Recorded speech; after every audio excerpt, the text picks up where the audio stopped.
Bien, hola, hola. Vamos este día a trabajar un poco con el diseño de circuitos secuenciales asíncronos modo pulso. Como veremos, el diseño de estos circuitos es bastante similar al diseño de los sistemas síncronos.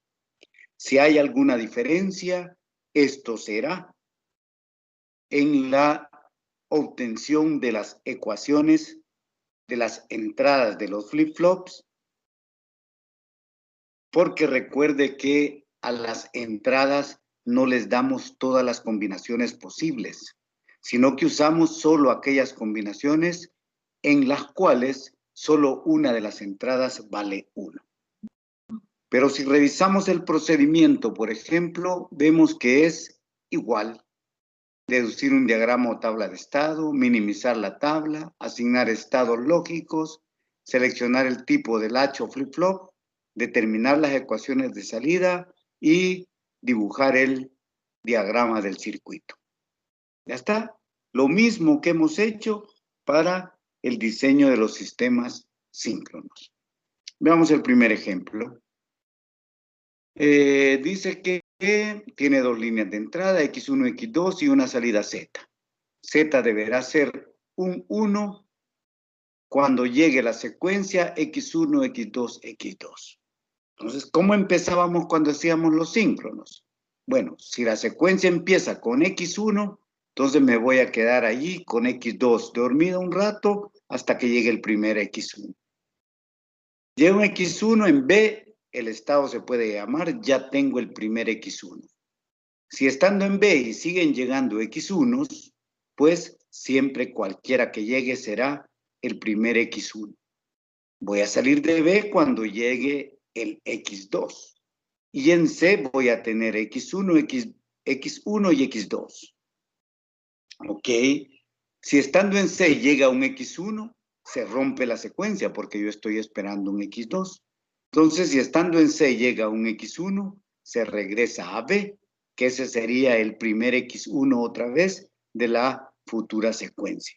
Pero si estando en C llega un X2, se cumple la secuencia X1, X2, X2 y aparece la salida igual a 1.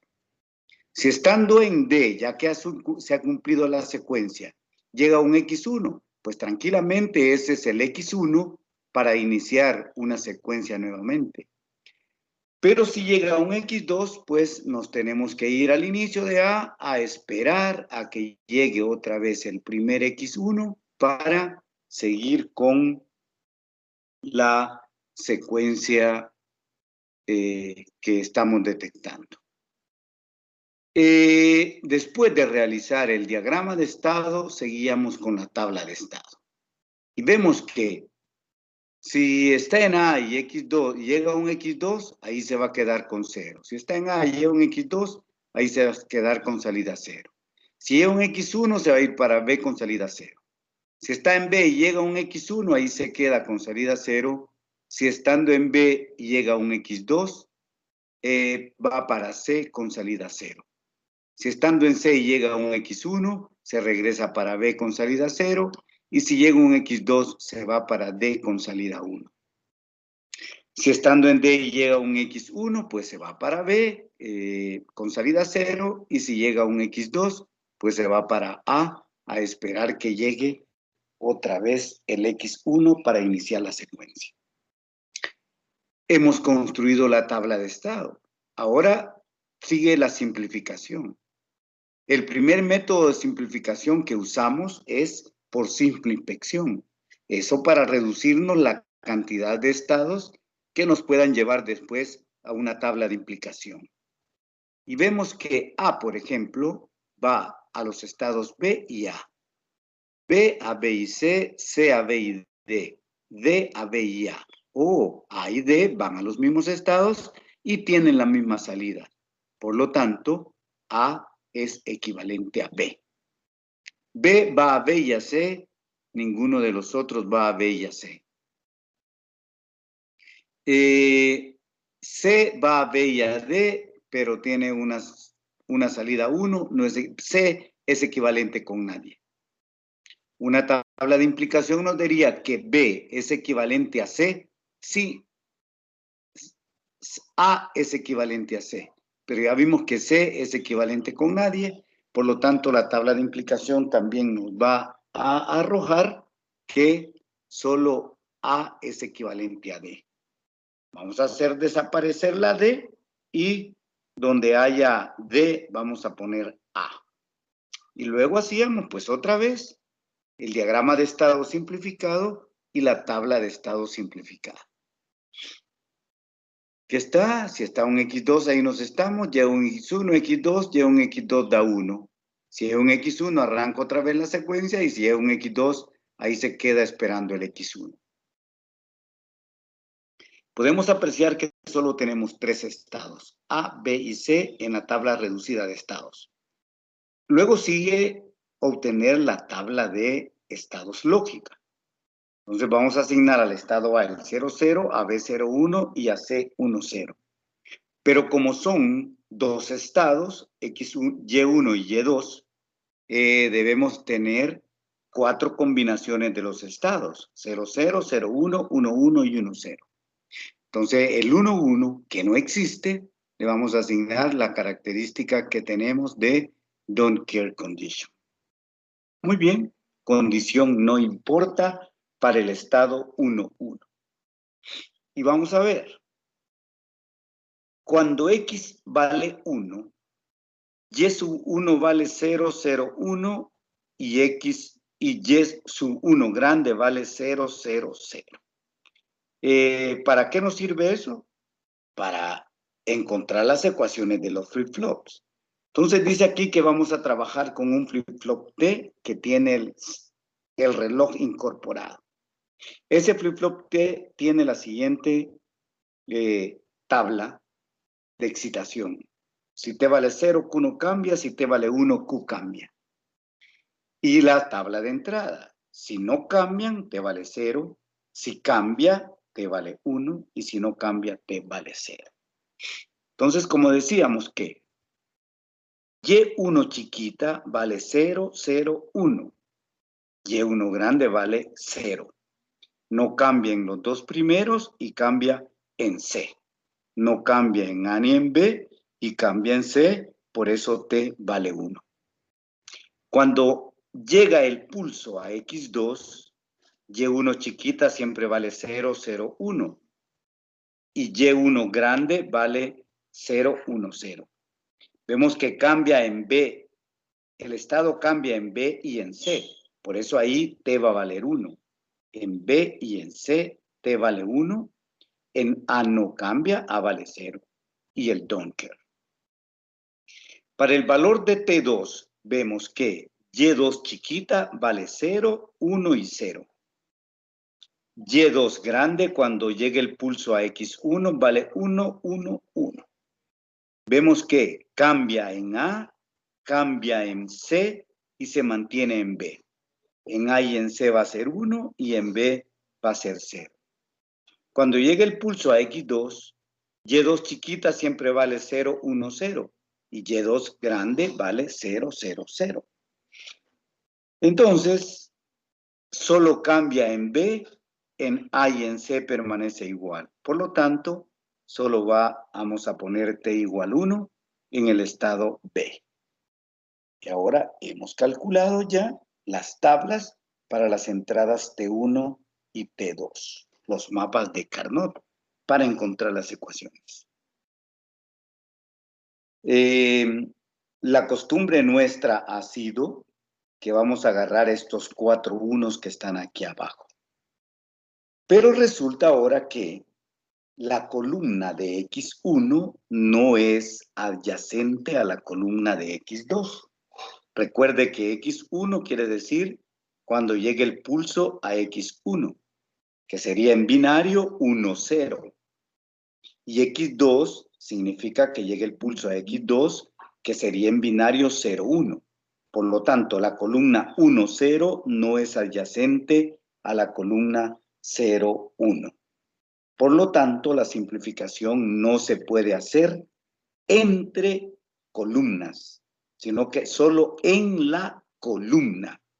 porque no son adyacentes entre columnas. Entonces vemos que aquí tenemos 3 arreglitos. Cuando X vale 1, tenemos el arreglo Y1, X1. Y1, X1.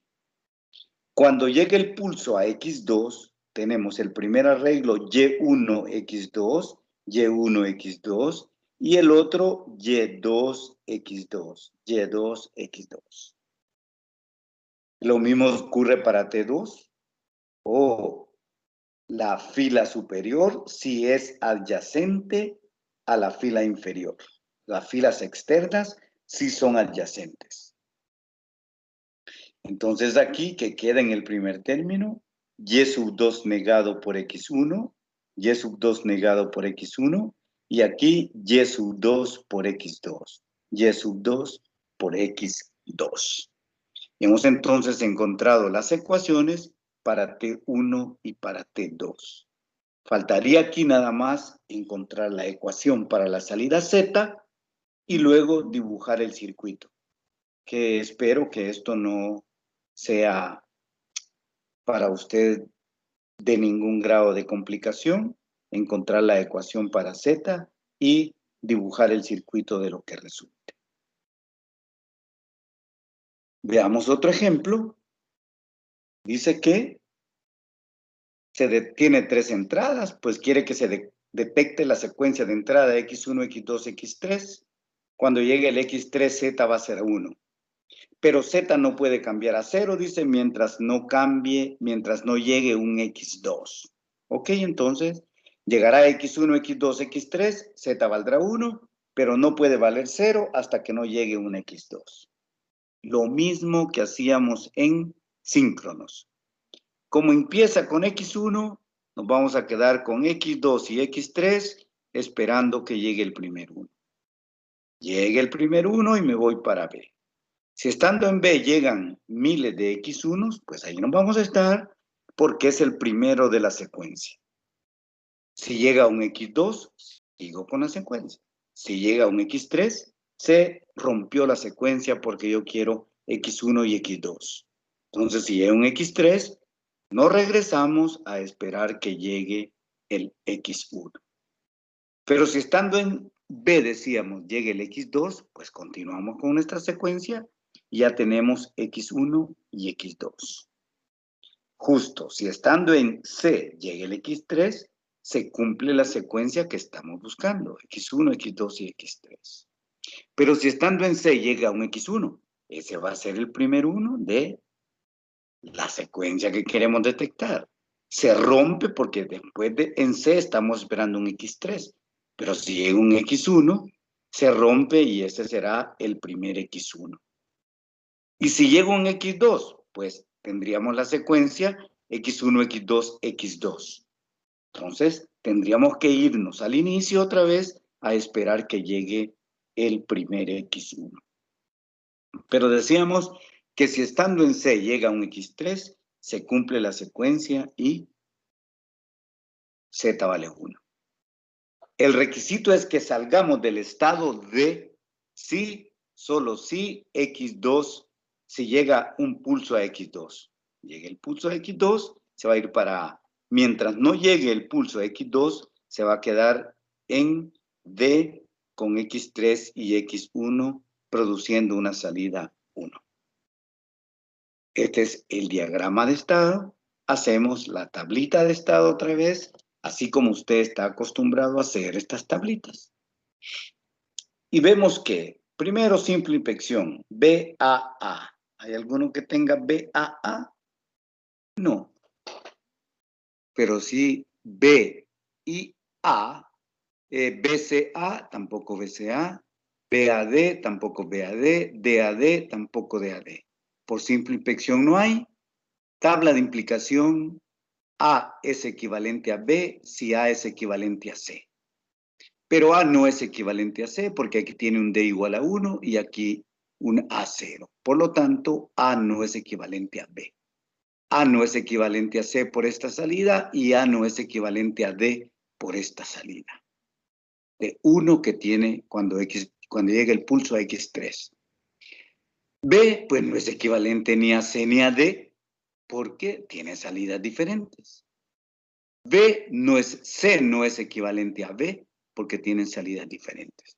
Por lo tanto, ni por simple implicación, ni por tabla de implicación, hay estados equivalentes.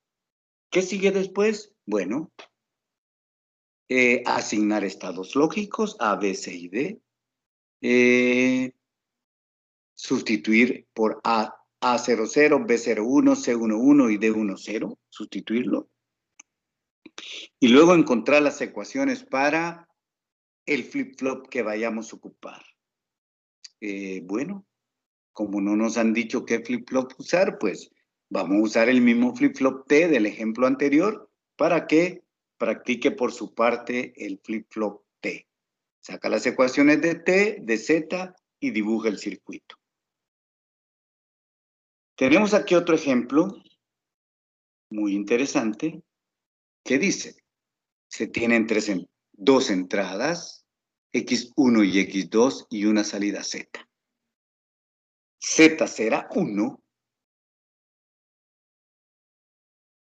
cuando de una serie de 3 pulsos de entrada, la secuencia contenía al menos 2 pulsos X1. Al menos 2 pulsos X1. Las posibilidades que tenemos son entonces 3X1 y la salida va a ser 1. X1, X1, X2 y la salida va a ser 1 porque hay 2X1. X1, X2, X1, la salida va a ser 1 porque hay 2X1. X1, X2, X2, la salida va a ser 0 porque solo hay un X1. X2, X1, X1, la salida va a ser 1 porque hay 2X1. X2, X1, X2, la salida va a ser 0 porque hay 2X2.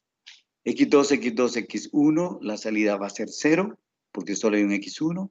X2, X2, X2, la salida va a ser 0 porque no hay ningún X1.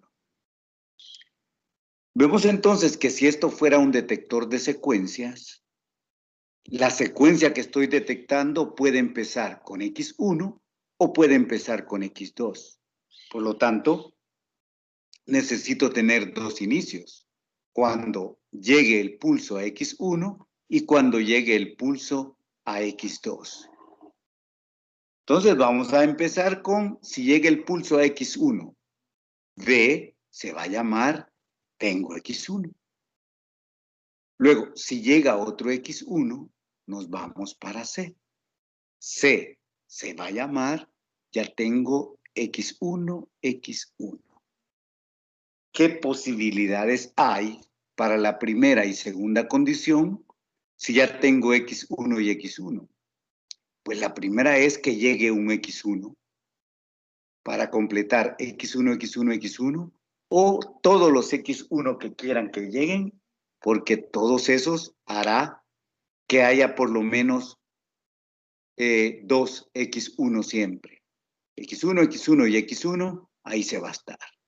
Pero la otra posibilidad es que llegue X2. Entonces también la salida va a ser 1.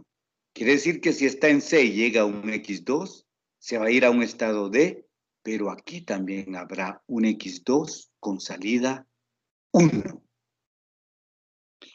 ¿Cómo le pusiéramos a D? Pues a D le vamos a poner X1 y X2. Tenemos un X1 y un X2. X1 y X2. Y llegamos a D. Bien, ¿qué posibilidades hay estando en D? Ya tenemos X1 y X2, X1 y X2. Con X1 será 1 y con X2 será 0. Entonces vamos a pensar que llega un X2. Este X2 se viene para acá, para E. ¿Y qué tenemos al llegar a D? X2, X2. Por lo tanto, todos los miles de X2 que puedan llegar después harán X2 salida 0. Por este lado, ¿qué tenemos? Si tenemos aquí un X1 y aquí un X2, habíamos dicho que D era el X1, X2. D también, partiendo desde A, tengo X1, X2. Partiendo de A, B, tengo X1, partiendo de B, X1, X2. Entonces, si aquí aparece un X2 en D, se irá para E con X2, X2. Y si llegan más X2, ahí se estará produciendo el 0 de la secuencia última que está aquí, X2, X2, X2. Muy bien, lo vamos a dejar ahí para que usted practique un poco. Y ojalá que para la próxima vez que nos veamos, usted ya haya resuelto este problemita, que ya está bien iniciado. Eso es todo lo que tenemos para ahora, pues vamos a ver si en la reunión que tenemos, ojalá que podamos sacar las dudas que salgan de este tipo de problemas. La recomendación es que haga el problema 10.5 del final del capítulo para que practique la asimilación de los conocimientos involucrados en esta temática.